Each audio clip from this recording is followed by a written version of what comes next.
Stefaan Vaes is a big expert on subfactor theory and has done many interesting works. This one he's talking about is in collaboration with Sorin Popa, and we're looking forward very much to your talk.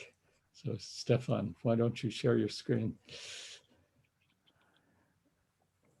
Okay, thank you very much, Arthur, for the introduction. So it's a great pleasure for me to give this seminar talk here online in Harvard, if I can say so. So I will be indeed reporting on a joint work with Sorin Popa. So it will be a talk on von Neumann algebras, and I will actually try to keep the chat open. So definitely don't hesitate to ask questions if there would be questions. Let me see if I can keep this chat open. No. So it will be a talk about von Neumann algebras, so a very fascinating field of research that Marianne von Neumann introduced in the 1940s. So the basic topic is to look at star subalgebras of Hilbert space operators, nowadays called von Neumann algebras, if they are weakly closed. And the famous bicomitant theorem, just to give you in 2 slides a very quick hints what the topic is about. The famous bicomitant theorem is exactly characterizing this weak closure in terms of an algebraic property. So the commutant of a set of operators being all operators T that commute with everything in M, and then M being weakly closed can be expressed by M being equal to its bicomutant. And then Marianne von Neumann very quickly made very fundamental classification results into types of von Neumann algebras, and more precisely into types of factors. So a factor is a simple object in this theory, a factor being a von Neumann algebra where the center is reduced to multiples of the identity. And they actually proved that any von Neumann algebra is like a generalized direct sum, technically speaking, a direct integral of factors. And then these factors, they come in different types. So there are the very elementary ones being of type 1 and always being of the form bounded operators on Hilbert space H. And then there are the much more interesting factors of type II1. And these are precisely the infinite dimensional factors that come with a tracial state to be precise. Now, these are really the basic building blocks of arbitrary factors, and they have been an important focus of the theory ever since. So one very nice thing that comes with this trace is the notion of continuous dimension. So of course, we all know that on B of H, there is a standard trace of operators, and we all know that the trace of a projection corresponds to the dimension of the space on which we project.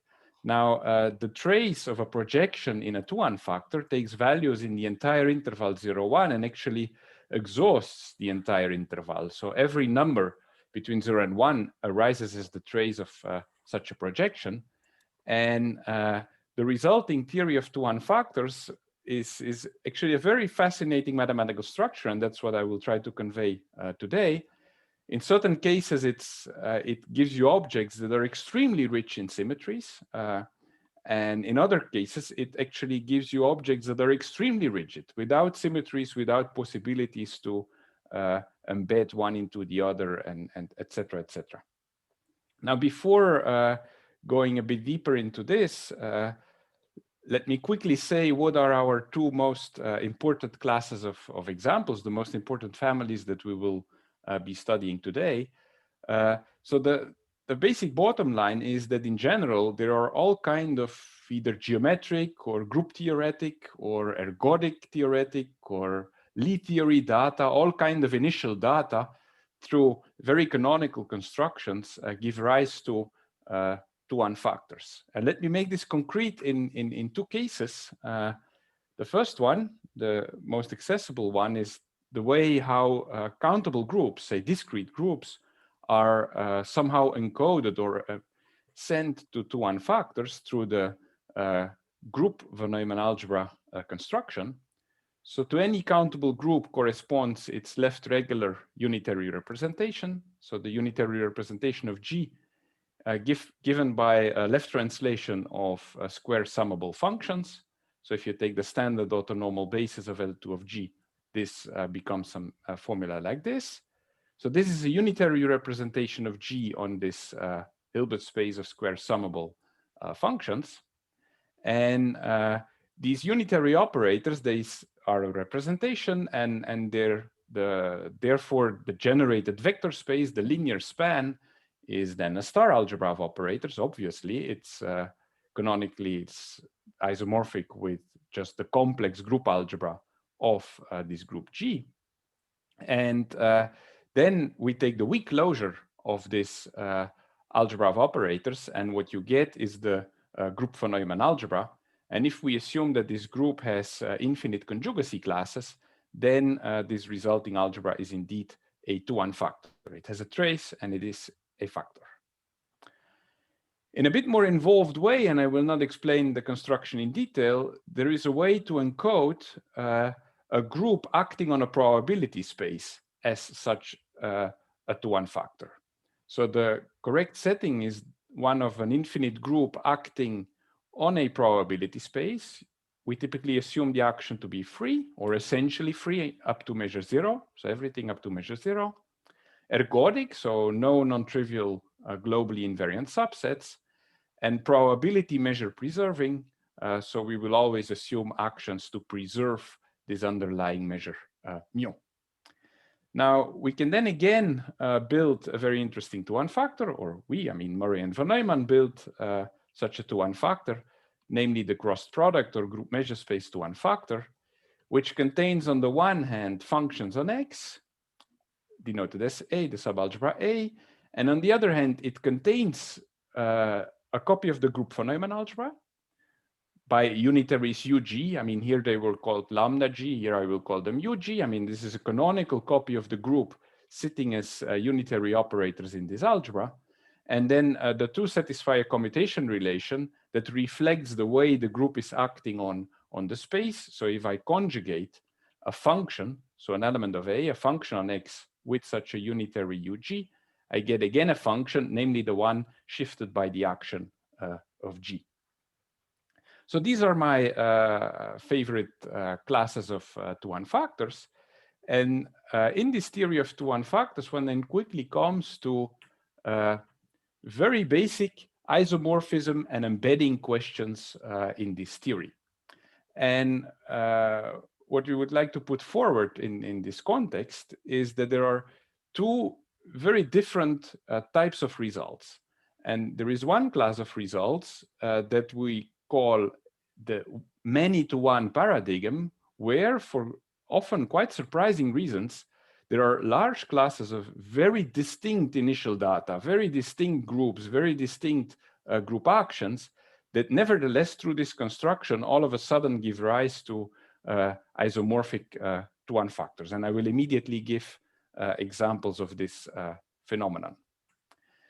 On the other hand, at the opposite extreme, there is the one-to-one paradigm or W star rigidity paradigm, where W star refers to another way of speaking about von Neumann algebras. They are typically also called W star algebras, where actually there is a context where large classes of initial data are embedded into II1 factors in a one-to-one way, in the sense that it's, of course, one-to-one up to isomorphism for the initial data, up to isomorphism for II1 factors. And then even on the side of the II1 factors, we will see that there are many different types of isomorphism that can come into the picture. It can be plain isomorphism of the II1 factors. Quite often, it will also be the very natural notion of stable isomorphism. So I said that there is this notion of continuous dimension in a II1 factor, which actually allows to not only take 2x2 matrices over the algebra, 3x3 matrices over the algebra, but it actually allows you to take t by t matrices, where t is a positive real number, And the T by T matrices over M, they are defined in the following way. If T is smaller than 1, they are defined as the corner of the algebra PMP, where P is a projection of, I should have written that here, of course, where P is a projection of trace equal to T. And then more generally, if the T is larger than 1, you first have to take matrices where you have room enough to take a trace of a projection of trace equal to T. And then by the general theory of Murray and von Neumann, this does not depend up to isomorphism on all the choices that you make in the story. And so we can so-called amplify a II1 factor by a real number and really think of it as T by T matrices over M. And then there is the corresponding notion of stable isomorphism, namely being isomorphism with an amplification of the other. And we will see there are actually many other notions of possible weaker types of isomorphism. Virtual isomorphism, think of groups being isomorphic up to all kind of finite index issues. And this will be very interesting for us, von Neumann algebras that are isomorphic up to being the one can be embedded into the other and the other way around, mutual embeddability. So what I will try to do today is present several results that will be in a upcoming paper of Sorin Popa and myself that will be on the archive in a few days. And before going into these results, let me put some examples early on in the theory of this both many-to-one and one-to-one paradigm. So of course, the very first result to quote here is going back all the way to Murray and von Neumann, and it's the concept of hyperfiniteness. So they said that the II1 factor is hyperfinite if you find inside an increasing sequence of finite dimensional star subalgebras with the union being dense, weakly dense in the weak operator topology. And there is a canonical construction of such a hyperfinite II1 factor, namely by taking an infinite tensor product of 2 by 2 matrices, which you can, of course, in the obvious way embed into larger and larger and larger tensor products, and you have a canonical trace, and you can complete in this way into a II1 factor. And their quite famous theorem is then saying that all hyperfinite II1 factors are isomorphic. There is this one single hyperfinite II1 factor, R, and not only they are all isomorphic, but they are in that sense canonical that any II1 factor must contain copies of R, and then typically contains copies of R in many, many different ways. This is already a many-to-one result, because here, for instance, you could vary the matrix sizes and everything is wiped out when passing to this infinite tensor product. Then they actually speculate in the same paper that nevertheless the possibility may exist that any factor in the case II1, so that's the way they refer to II1 factors, that any factor in the case II1 is isomorphic to, they called it rings rather than factors, is isomorphic to a subring of any other such factor. So they didn't exclude actually in their paper that given any II1 factors, they can be mutually embedded all the time. So of course, this is not true, as we will see in a minute, but let me already put some notation. So I will say that N is embeddable into M if there exists such an star homomorphism from N into M, which is then automatically faithful, injective. And we will put the little s to be read as stable if N stably embeds into M, namely when N embeds into an amplification into T by T matrices over M. Okay. Stefan, I have a comment. If you look at the paper of Murray and von Neumann on the discrete group construction, which came after their first paper, they actually have an example, a counterexample to Cantor-Bernstein for II1 factors. But you mean that then that is going beyond separability, you mean, or? Well, anyway. Oh, well, hold on. That's not the same thing. If you look at these two things in the example, no, it is separable pre-dual. But no, I'm sorry. They each is isomorphic to a subring of the other. It's just not isomorphic. Yeah, Sorry, sure, exactly. Yeah. Thank you. But of course, it is not true, this speculation of Murray and von Neumann, but this actually took until the late 1960s to be figured out in the context of amenability. So amenability, of course, was a notion already introduced by von Neumann in his approach to the Banach-Tarski paradox. So a group G is called amenable if it admits a translation invariant mean. So translation invariant mean on a group is just, say, a finitely additive measure on the subsets of the group that is translation invariant, so in this way. And this notion makes sense for von Neumann algebras. So a von Neumann algebra is called amenable if there is such a mean, and in this context, the right notion is a conditional expectation, typically non-normal, from B of H back onto M. And if that exists, we say that M is amenable. And that fits very well with this group factor construction, because indeed a group von Neumann algebra L of G is amenable precisely if and only if the group is amenable. And secondly, amenability is inherited by subalgebras and stable under amplifications. So whenever N can be stably embedded into M, and whenever M is amenable, then also N must be amenable. And so this goes back to the late 1960s to work of Jacob Schwartz and Hakeda, Tomiyama, and so on.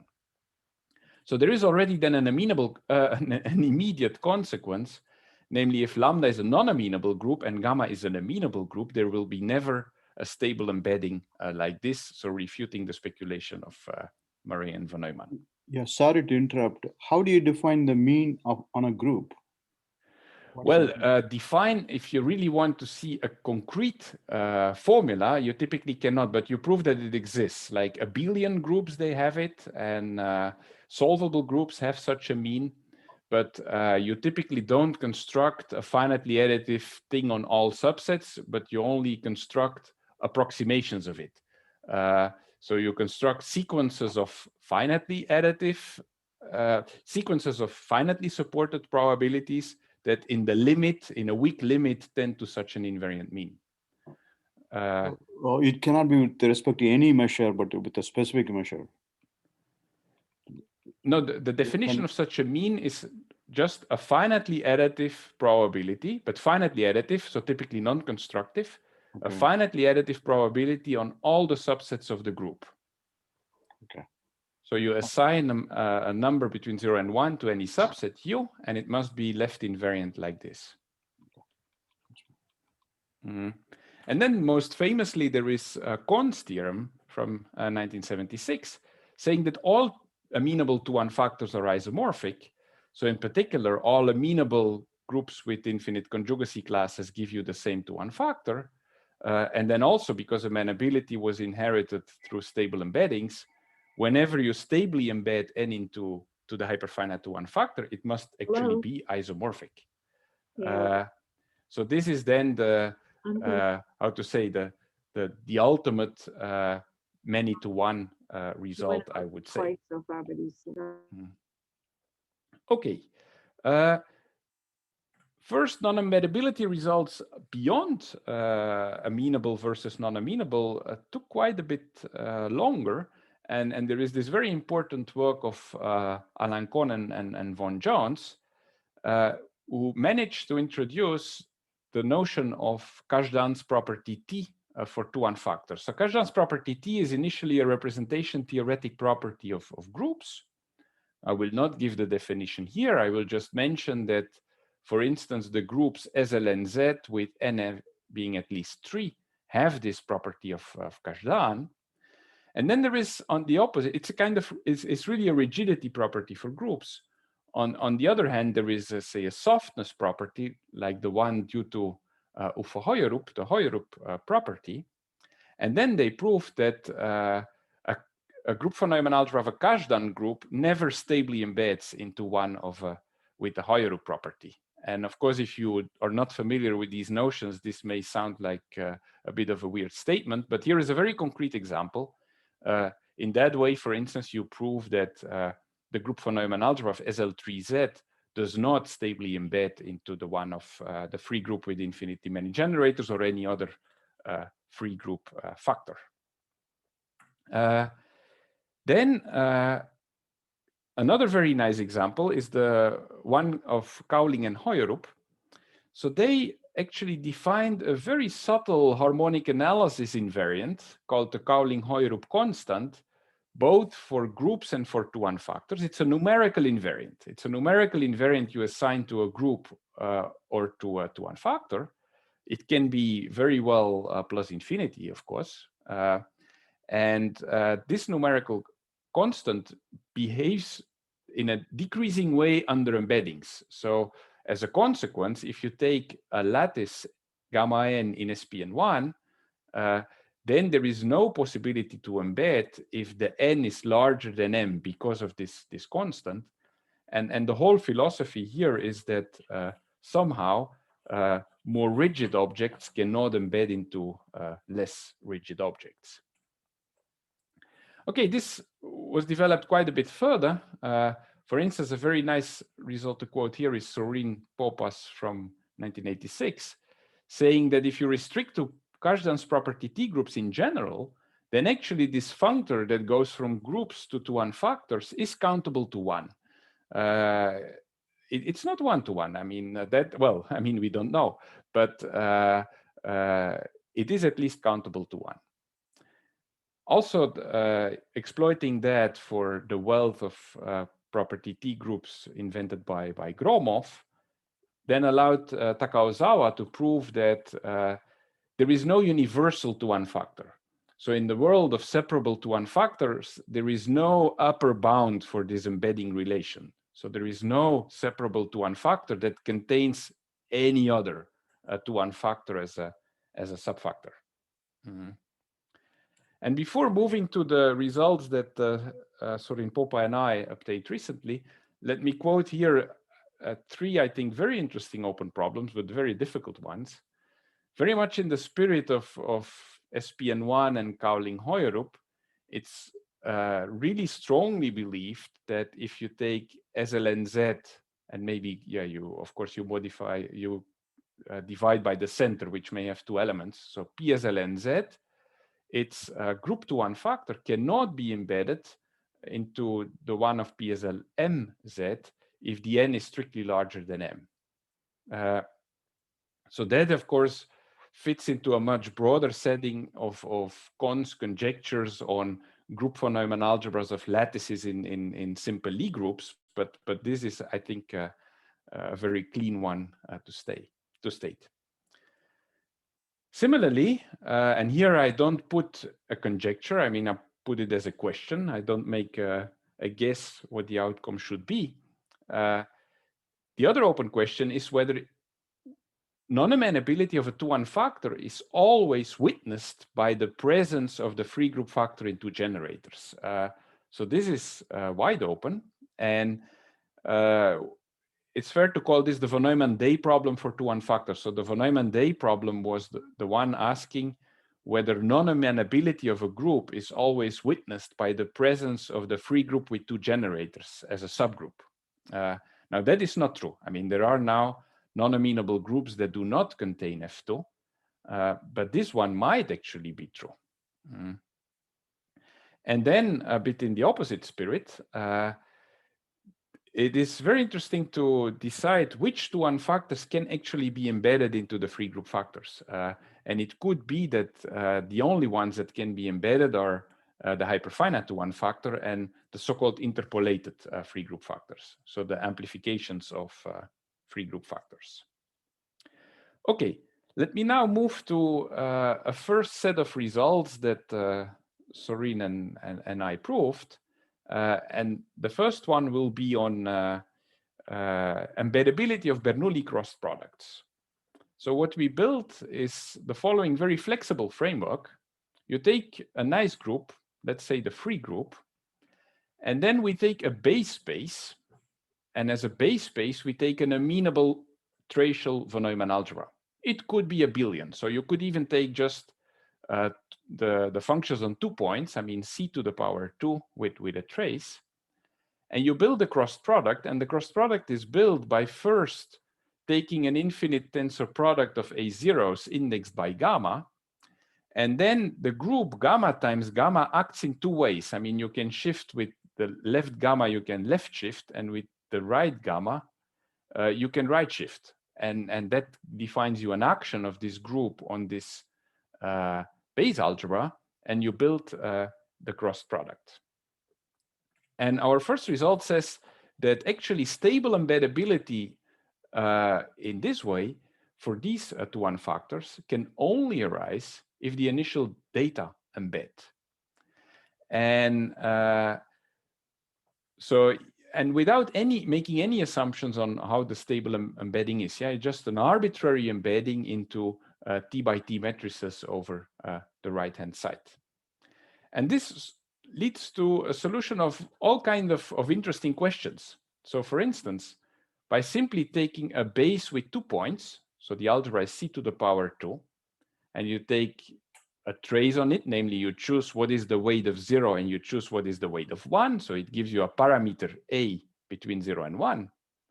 And as a result, you get factors, a whole continuum of factors that cannot be stably embedded one into the other simply because the weights of the atoms are not compatible at the initial data. Yeah? And you can then play games. I mean, you can make it a bit smarter. You could, as a base space, take the interval from 0 to a, and you add an atom in 1. So you take on the interval 0 to a the Lebesgue measure, and you add an atom in 1 with weight 1 minus a. And the resulting II1 factors, they have the property, they are now indexed by the value of a. MA will stably embed in MB, even only if A is smaller or equal B. So here you get a whole chain of II1 factors with respect to this embedding relation. Third, and also that was an open problem, you get a whole family of II1 factors that can be mutually embeddable. So they are embedded all one into the other, but nevertheless, none of them are stably isomorphic. And for that, it suffices to take as a base algebra 2 copies of the hyperfinite II1 factor, and you vary the trace by taking a convex combination of the trace here and the trace there, where you can play with how the weights are. So the thing to remember is that actually this is a setup that creates from initial data a very rigid framework where embeddings can only come from embeddings of the initial data. Now this can be exploited much, much further and leads to many other results, but let me first take a step back and introduce another very nice invariant of Murray and von Neumann, the fundamental group. Now this fundamental group, the terminology is a bit unfortunate, I would say. It's a subgroup of the positive real line. So the positive real line with multiplication is a group, of course. And the fundamental group of a II1 factor is a subgroup of that positive real line. And it is, by definition, the group of positive T such that T by T matrices over M are isomorphic with M. One can show, because there is a kind of composition of isomorphisms, that this is indeed a subgroup of the positive real line. So what did Murray and von Neumann do? They proved that for the hyperfinite II1 factor, it is the entire positive real line, and that should not come as a surprise because, of course, if you start with something hyperfinite, it's not a surprise that if you amplify or cut it with a projection that you again get something hyperfinite, and they showed that hyperfinite II1 factors are unique or all isomorphic. Now that was actually not the only result on the fundamental group, but in the sense that for quite a while, any other computation that could be made resulted in the same positive real line as the fundamental group. Until Alain Kohn actually showed that if you take a very rigid situation, namely a property T group with infinite conjugacy classes, then its group to one factor always has a countable fundamental group, but without determining it. I mean, it's accountable to one phenomenon, if you wish, as in Popa's theorem. Actually, only very recently, there were given examples by Cyril Oudaye, Yunus Kifan, and collaborators of property T groups where this fundamental group is then trivial. So it stayed open until 2001 to decide whether there could be a II1 factor with trivial fundamental group. And then quite famously, and one of the starting points of Sorin Popa's deformation rigidity theory has been to show that for this specific II1 factor, and of course there are more examples in the paper, where you have the group SL2Z acting by automorphisms of the two torus, for instance, by viewing the two torus as a compact abelian group, and this one acting by automorphisms, the cross product has trivial fundamental group. He could develop that more and, for instance, show that any countable subgroups, so also dense subgroups of R star plus, they can arise with variants of the construction using Korn-Stürmer Bernoulli shifts as a fundamental group. Then again, quite a bit later, Sorin Popa and we could prove that there are many actually uncountable subgroups of R star plus, and not the entire R star plus. I mean, many uncountable subgroups that arise as the fundamental group of a II1 factor, still with separable pre-dual. I mean, we are not moving to the realm of non-separable Hilbert spaces, where of course anything can happen. And for instance, we give examples where they have as a subset of the real line any Hausdorff dimension. The result of Popa of 2001 actually got quite a bit systematized, because for groups like SL2Z, which are very close to the free group F2, we could then ultimately show that actually the fundamental group is always trivial if you take a cross product with such a group. Now, I'm just introducing this to first advertise this question. I mean, it's still wide open to even come close to an intrinsic description of what is the range of this fundamental group invariant. But actually to come mainly to our next type of results on the one-sided fundamental group. So of course, the fundamental group was asking, when is M isomorphic with T by T matrices over M? In this context of studying which II1 factor embeds into which other one, it's as natural to wonder for which values of T can you embed M into T by T matrices over M. Of course, you can always do more silly things now than with isomorphisms. You can always embed M diagonally into N by N matrices over itself. So obviously, the natural numbers, they always sit inside. You can compose embeddings, or rather compose an embedding with an amplification of another embedding. Anyway, it results in this subset F. It should be F index S, yeah? Anyway, it's this set Fs of M is closed under multiplication.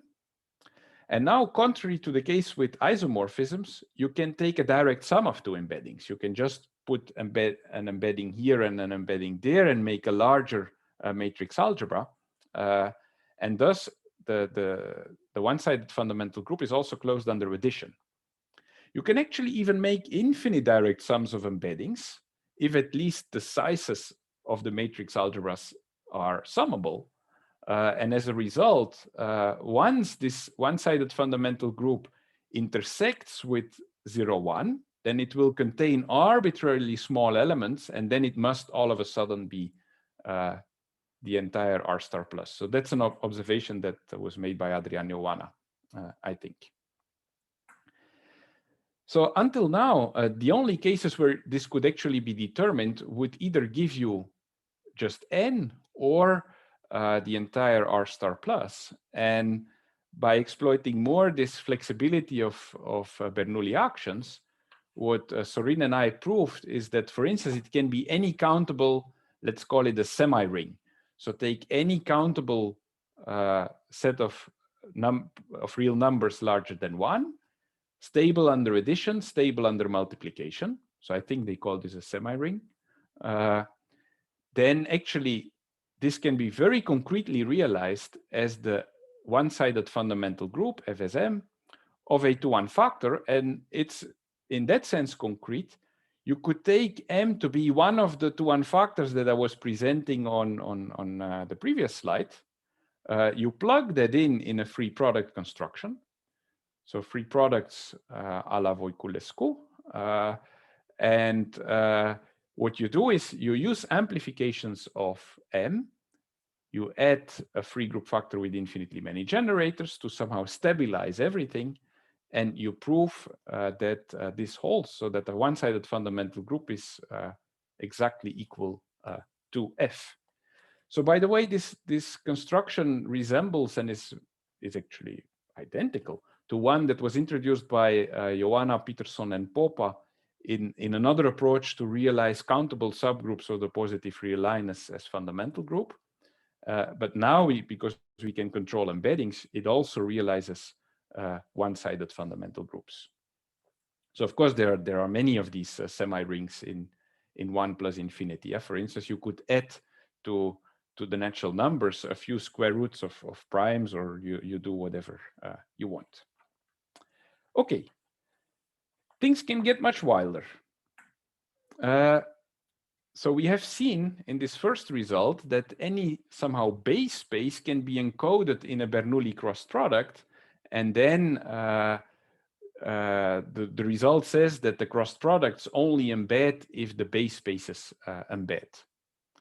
Now, this kind of augmentation functor, we can do that for arbitrary groups. So what we do is to assign to any infinite group gamma a new group with infinite conjugacy classes, and then prove that the group factors stably embed, even only if the original groups embed, without any conditions on lambda and gamma, just infinite groups.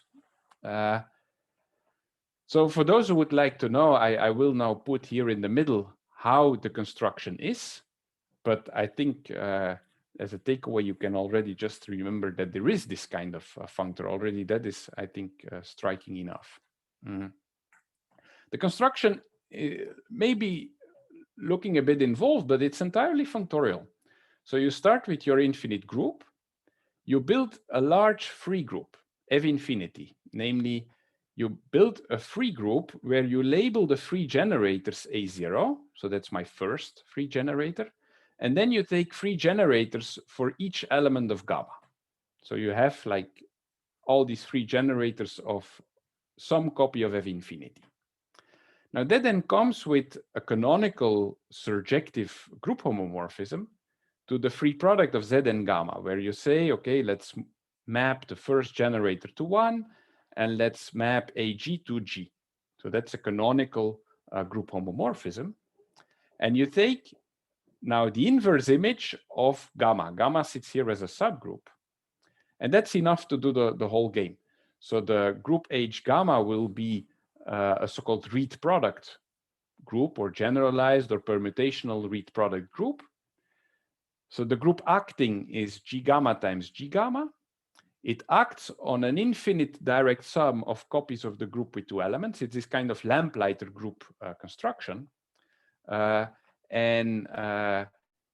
is the set on which we are acting? The countable set J that is indexing the direct sum is nothing else than, it's a transitive action, is G gamma times G gamma mod the diagonal copy of N gamma inside G gamma times G gamma.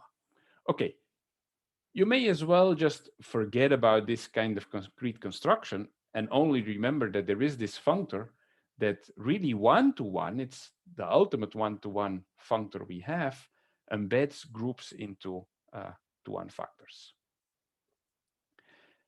Now, of course, you can then play with this. I mean, once you have this functor, you can make variants. So we have already seen by varying the weights on a base space with 2 points, you have this, or varying this like interval with a certain weight and then an atom.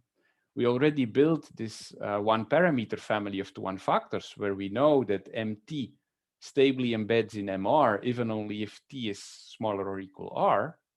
Now, actually, now you can start doing this for basically any partially ordered set I.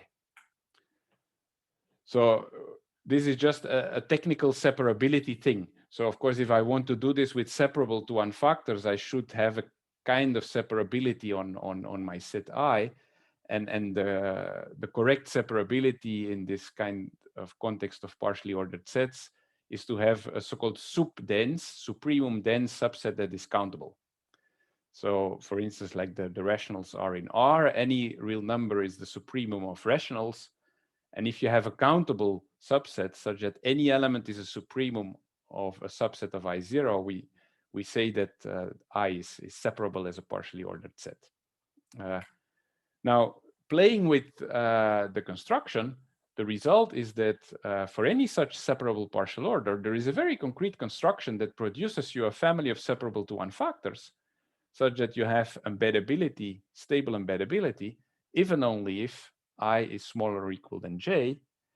And even though the first uncountable ordinal is, well, uncountable and not separable in that sense, still you can make a chain of separable to one factors indexed by this first uncountable ordinal.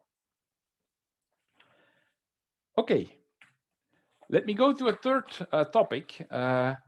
Since we have been discussing which factors can be stably embedded in which other factors, it's of course as natural to then look at stable self-embeddings, like in the context of the one-sided fundamental group.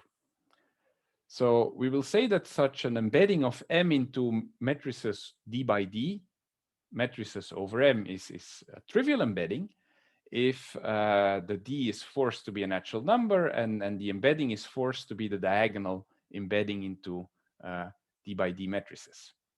And the next point we consider is II1 factors for which all such stable self-embeddings are trivial. Now, these are very, very rare objects because these have to be II1 factors that are rigid in any possible sense of the word. They need to have trivial fundamental group. They should not allow for outer automorphisms. They should not allow for non-trivial finite index subfactors. They have to be extremely rigid, up to the point that until now there is only one single and extremely involved construction of a II1 factor with these properties due to Stefaan Vaes. And the methods that we are now developing actually give you quite a bit easier and accessible examples of this extreme phenomenon. So for instance, taking a free product of the group of finite permutations of the natural numbers, even finite permutations of the natural numbers, I should add the word even here, you can again make such a kind of left-right Bernoulli construction and prove that the corresponding II1 factor does not have any non-trivial such self-embeddings or even stable self-embeddings. Okay, so these are like II1 factors where there are no stable self-embeddings. In general, of course, you wonder what are all possible self-embeddings of M into D by D matrices. And this is a very natural thing to look at because it's really the same thing as Hilbert bimodules that are finite dimensional as a right module, because you can really view this as defining the left, theta defines the left action of M onto, say, a default direct sum of M, copies of M. So having such an embedding is really one and the same thing as having a bimodule with a finite right dimension. It's kind of standard to say, let's identify embeddings when they are unitarily conjugate, which is the same as identifying bimodules when they are isomorphic. You can compose embeddings, as we have seen. You can take direct sums of embeddings, as we have seen. And as a result, a bit like looking at the fusion ring of a tensor category, what you get is a semiring of all possible embeddings up to unitary conjugacy. So it's a structure where you can add and where you can multiply. And the the examples where there are no non-trivial self-embeddings are precisely the examples where this semi-ring is just the natural numbers.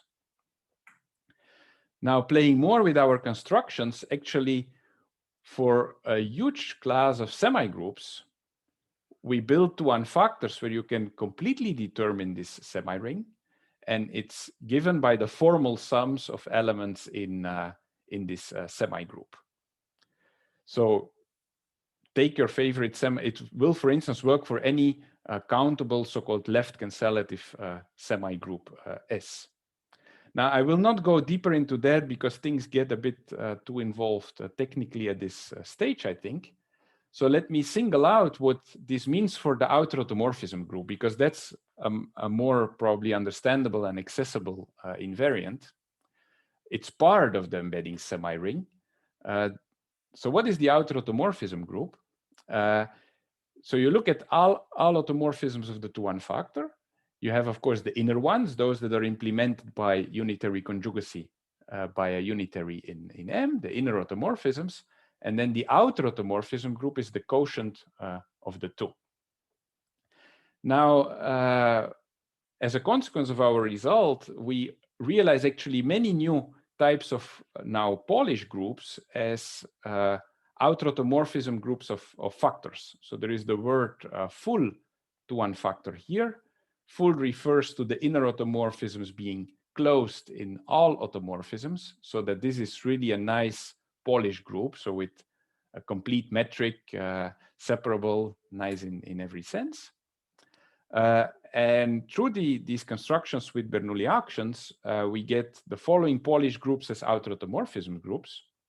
For instance, any closed subgroup of the group of all permutations of the natural numbers. This is a huge class of Polish groups because it includes any automorphism group of any countable structure in the logic sense of the word, yeah, where a countable structure could be like a countable graph or a countable group or a countable field. Then its isomorphism, its group of isomorphisms is such a close subgroup of this Polish group. They all arise as outer automorphism groups of II1 factors. Same for unitary groups of von Neumann algebras, which are somehow even larger types of Polish groups. They are realized in this way as outer automorphism groups. All totally disconnected locally compact groups can arise. All compact groups can arise. So here I have to say that there has been in the past, and I'm not sketching the whole history here, a whole accumulation of results, starting with compact abelian groups that could be realized in the work of Johanna Peterson Popa, and then gradually in joint work with Sorin Popa, all countable groups, and then a few other things, but really having these Polish groups is a completely new phenomenon. Again, here, a very interesting open question. I mean, we are not even close to understanding which Polish groups can actually be the outer automorphism group of a II1 factor. And then a final result on complete intervals of II1 factors. So really viewing this stable embeddability as an order, a preorder relation. So what would be a complete interval of II1 factors? It's really a complete interval. Namely, you have a family of II1 factors indexed by a partially ordered set. The embeddability is reflected by the partial order, but then it's complete in the sense that if you have any II1 factor that sits in between Mi and Mj for this preorder relation, it must actually be Mk for k between I and j, up to an amplification as always. Everything is stable. To come up with such complete intervals, it's extremely delicate because at the same time you should control all possible stable embeddings and then determine anything that can sit in between. Still, what we proved is that any finite lattice can be realized in this way. So what is a lattice? It's a partially ordered set where you can take supremum and infimum of two elements. And then any finite lattice can actually be realized as such a complete interval. And more generally, it's not restricted to finite lattices. It depends on how much you like the theory of partially ordered sets. But the technical thing is that you could take any algebraic lattice. So an algebraic lattice is a lattice in which that is complete. So you should be able to take suprema and infima. So it's a complete lattice in which there are enough compact elements. And okay, that's a technical word. And then the separability is that there should be only countably many of these compact elements. Anyway, already the fact that you draw, I mean, finite lattices is something you draw, yeah? So you draw finite lattices, and any such finite lattice can be with a very concrete construction, actually, involving these Bernoulli actions, being realized as such a complete interval of II1 factors. Okay, I did prepare 2 supplementary slides with some ideas of proofs, but I think it got already quite technical, so I will end here and listen to your questions. So thank you very much, Stefan, for a beautiful introduction to your wild forest. You seem to have so many beasts in there. It's a little frightening to think about it. But I'm sure that there are many questions and that we have many experts here. So let's open up the floor for comments.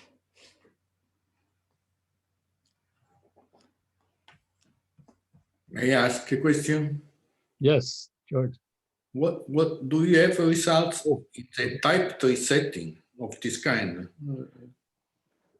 No, at this moment, we really only looked at the type 2-1 setting.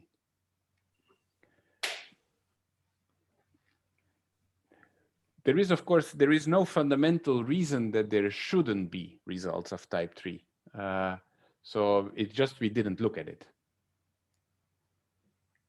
Actually, this is something which I wanted to ask, because what I always like in your talks, that you have this connection with geometric group theory, like property T and so on. And so just recently I discovered that for type 3, you can also make such connections, like saying having like 3 lambda, and one can vary lambda. But that's why I wanted to ask you, what do you see just in general in this kind of, in your field, what could be significance like of type 3? Well, there have been, especially on the classification and isomorphism problem side, there have been quite a few natural families of type 3 factors that are studied from this perspective. Yeah, like for instance, free Araki-Woods factors, and even just decide the isomorphism problem of free Araki-Woods factors is wide open. Yeah, but probably yeah, one. I didn't know that it's open, because I have an impression that it's already done completely. Like no. And there probably already one can try to make very interesting results on when can such a free Araki-Woods factor be embedded into another one, of course, with conditional expectations. Yeah, because with type 3, you can always do a bit of trivial things. You could embed them into a B of H tensor. I don't know how Roberto, this kind of very wrong embeddings would describe, or correct embeddings, depending on the point of view. Yeah, maybe one needs even more definitions, right? Kind of what is... Yeah, the good definition is to embed with a conditional expectation that comes back, which of course in the tracial context you have for automatically. Yeah, thank you very much. It's a very good comment. Sorry, just a curiosity. If you forget about topology, so if you just look at abstract groups, which groups can be realized as outer automorphism groups of II1 factors? Well, that's a very good question. Of course, if you don't require separability, then it's just everything. There is no restriction. But of course, here, the whole point is that you want to stay on separable Hilbert spaces, and you wonder what are the options there, and then naturally the topology comes into the picture. Yeah, but even then, as abstract groups, we absolutely don't know. Mm-hmm.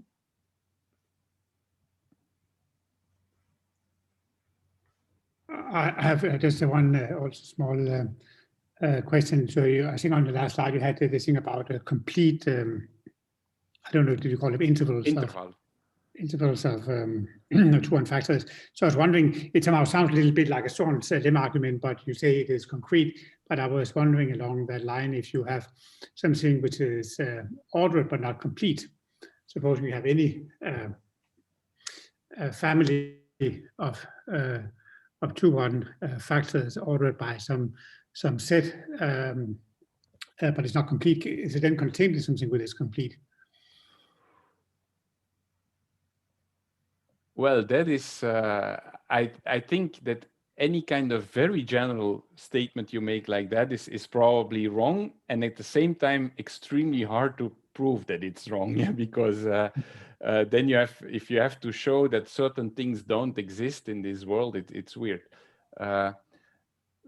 Because already this embedding relation, it's only a preorder relation. Yeah, so it's very well possible that A embeds into B and B embeds into A, but the two are not isomorphic, yeah, as we have seen, or not stably isomorphic. So all kind of weird things may happen.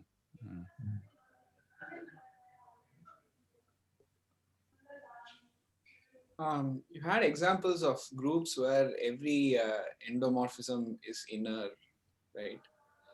Yes, that's not too hard actually. Yeah, of course, I would not be able to like just take my pen and give you an example, but groups where they even have a name, I think, especially finitely generated groups. So you see, if you have a finitely generated group and that starts me, so you want that every endomorphism is inner, yeah? Yeah. Oh, not for the group von Neumann algebra. For the group von Neumann algebra. Is our construction flexible enough to have that? That I should give a thought. I mean, for sure it should exist.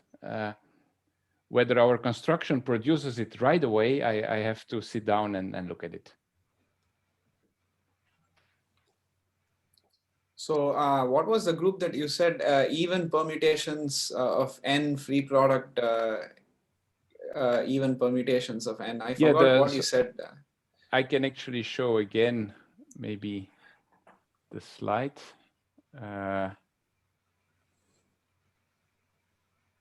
So that was the one where there are no self-embeddings, I guess, yeah, that you were interested in. So here the word even was lacking. So permutations of even signature, but finite permutations. They only move finitely many elements of n. Yeah? It's a countable group. So the countable group of even finite permutations of n, and you take free product with itself. And the reason, of course, I didn't have time to go in any of the technical details. If you want to rule out really every kind of symmetry, already on the group level, you have to rule out that there are finite dimensional unitary representations. So you enter in such minimally almost periodic groups like A infinity. Yeah, and that's why they pop up here. So is this group isomorphic to L of F2? I mean, is the von Neumann algebra of this isomorphic to L of F2? Yes, the group von Neumann algebra of a free product of amenable groups is always a free product. It's a non-trivial theorem, but that's due to Degma and Radulescu. Yes.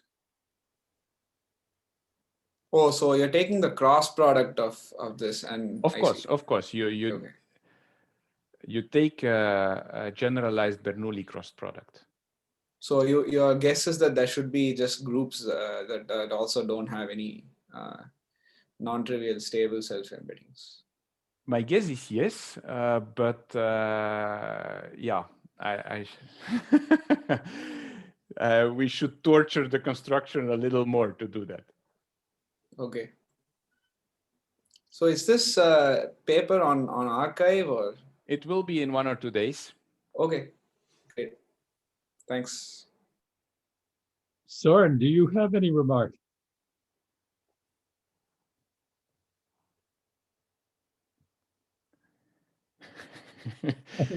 We are not sure that he is still alive, of course. Yeah.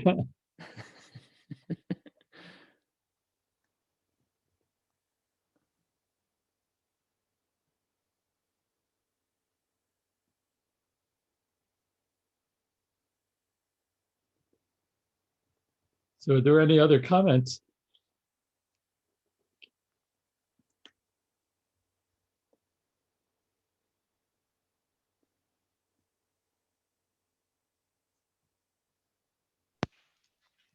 I have a question, maybe.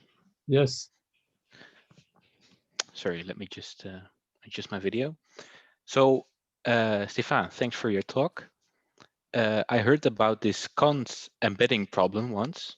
I'm not quite sure what it is, but it seems to be very hard and very famous, and maybe even solved. It has nothing to do with this. Okay, that was my question. Okay, thank you. Okay, thanks.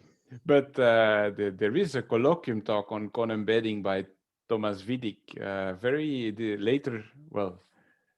later this afternoon, evening, morning, depending on your point of view. It's in 2 hours. In 2 hours. Okay, thank you, Mikael.